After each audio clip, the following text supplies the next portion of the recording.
Welcome to my dear students flying the Arcane space.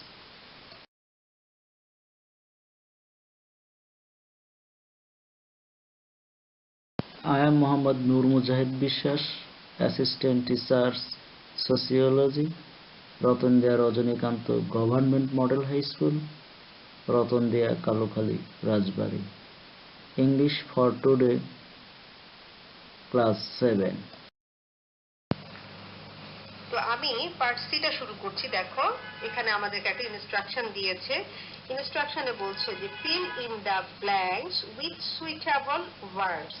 Fill in the blanks মানে হচ্ছে শূন্যস্থান পূরণ করো, আর সুইটেবল মানে হচ্ছে উপযুক্ত, অর্থাৎ উপযুক্ত শব্দ দিয়ে শূন্যস্থানটা পূরণ করো। তো চলো আমরা একটু চেষ্টা করে দেখি কিভাবে পূরণ করা যায়। এখানে বলছে ফ্লোরা ইজ আ স্টুডেন্ট, অর্থাৎ ফ্লোরা হচ্ছে একজন ছাত্রী। She is dash in class 7, সে হচ্ছে ষষ্ঠ শ্রেণীতে পড়ে। তো এখানে আমরা শূন্যস্থানে বসাবো হচ্ছে ইন, যেহেতু এখানে শ্রেণী বোঝাচ্ছে, অর্থাৎ সে কোন শ্রেণীতে পড়ে এরকম বোঝাচ্ছে, তো সেজন্য আমরা বসাচ্ছি ইন। এবং দেখো সে সপ্তম শ্রেণীতে পড়ে। আমি একটু লিখে দেখাচ্ছি তোমাদের, খেয়াল করো। তয়কাতে। এখন দেখো এই যে তয়কাতে শব্দটা যে আমরা উচ্চারণ করলাম, এই উচ্চারণের শেষে কিন্তু এই যে একার আছে না, একার মানে তো হচ্ছে এ সমান একার। আমরা কিন্তু ছোটবেলায় কি পড়েছি, ওই যে কার চিহ্ন অনেক সময় তো পড়েছি, তাই না? তার মানে হচ্ছে এই শব্দটার উচ্চারণের ক্ষেত্রে শেষে কিন্তু এ আসছে। তো তোমরা একটা বিষয় খেয়াল করবা, ইংরেজিতে যেসব শব্দগুলার উচ্চারণের ক্ষেত্রে এ আসে, সেই ক্ষেত্রে যদি কোনো ইউজ করার দরকার হয় আমরা তখন ইন ব্যবহার করি, ঠিক আছে? তাহলে দেখো হি ইজ ইন ক্লাস 7, সে হচ্ছে সপ্তম শ্রেণীতে পড়ে। এরপর দেখো she can remember her dash day at school even today, মানে সে কি করতে পারে এখন পর্যন্ত তার স্কুলের ড্যাশ দিনটার কথা, মানে কোন দিনটার কথা মনে করতে পারে। হ্যাঁ, সে হচ্ছে তার স্কুলের প্রথম দিনটার কথা এখনো মনে করতে পারে, যেহেতু মানে আমাদের ওই প্যাসেজ যেটা আমরা পড়েছি, এই যে এখানে ফ্লোরা এবং ফারাবির যে প্যাসেজটা পড়েছি, সেটা হচ্ছে ফ্লোরার স্কুলের প্রথম দিন নিয়ে, তাই না? আচ্ছা, এরপর বলল যে she dash to school in 2006, অর্থাৎ 2006 সালে সে কি করেছিল, স্কুলে গিয়েছিল। তাহলে যাওয়ার ইংলিশ হচ্ছে গো। যেহেতু এটা অতীতের ঘটনার বর্ণনা, সেজন্য গো এর ফার্স্ট ফর্ম বসিয়েছি, সেটা হচ্ছে ওয়েন্ট। এরপর কি বলছে দেখো, যে her mother dash her to school, অর্থাৎ তার মা তাকে স্কুলে নিয়ে গিয়েছিল। তো কাউকে নিয়ে যাওয়ার ইংলিশ হচ্ছে টেক, এবং এটা যেহেতু অতীতকালের ঘটনা, সেজন্য টেকের ফার্স্ট টেন্স হচ্ছে টুক, আমরা টুক বসিয়েছি। এরপর বলছে the school was dash a long way from their house, স্কুলটা তার বাড়ি থেকে খুব বেশি দূরে নয়। হ্যাঁ, যে লং ওয়ে যেহেতু দিয়েছে, সেজন্য আমরা আগে একটা নট ব্যবহার করলাম, অর্থাৎ স্কুলটা তার বাড়ি থেকে বেশি দূরে নয়। এবার dash Flora walk to school dash her mother, অর্থাৎ সুতরাং বা তাই ফ্লোরা তার মায়ের সাথে স্কুলে হেঁটে হেঁটে গিয়েছিল। তাহলে তাই এর ইংলিশ হচ্ছে so. So Flora walk to school, তাই ফ্লোরা স্কুলে হেঁটে গিয়েছিল উইথ হার মাদার, তার মায়ের সাথে। উইথ এর বাংলা অর্থ হচ্ছে সাথে।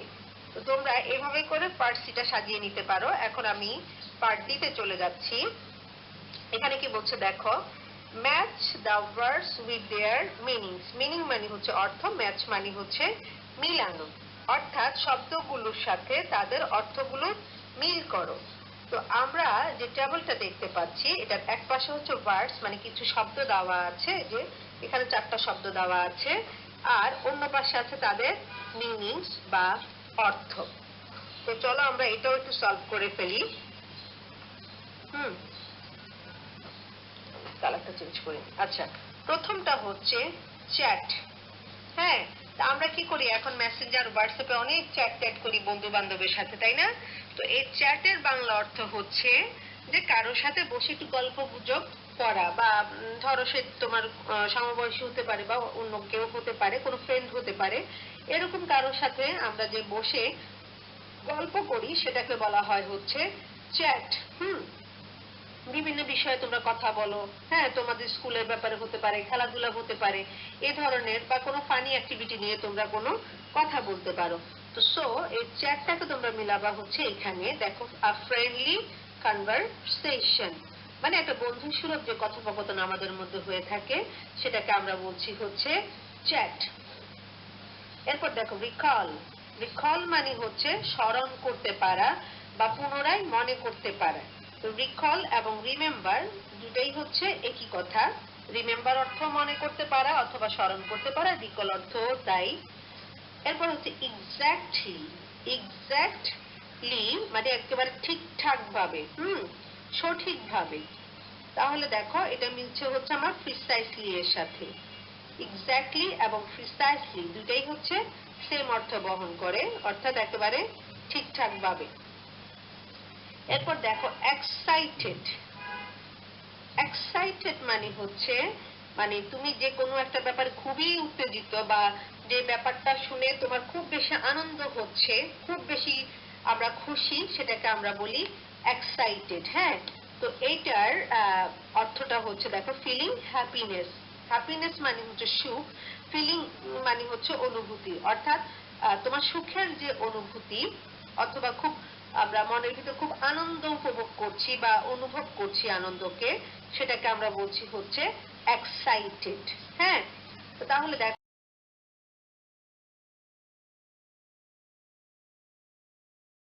Goodbye. No more today. See you again next day.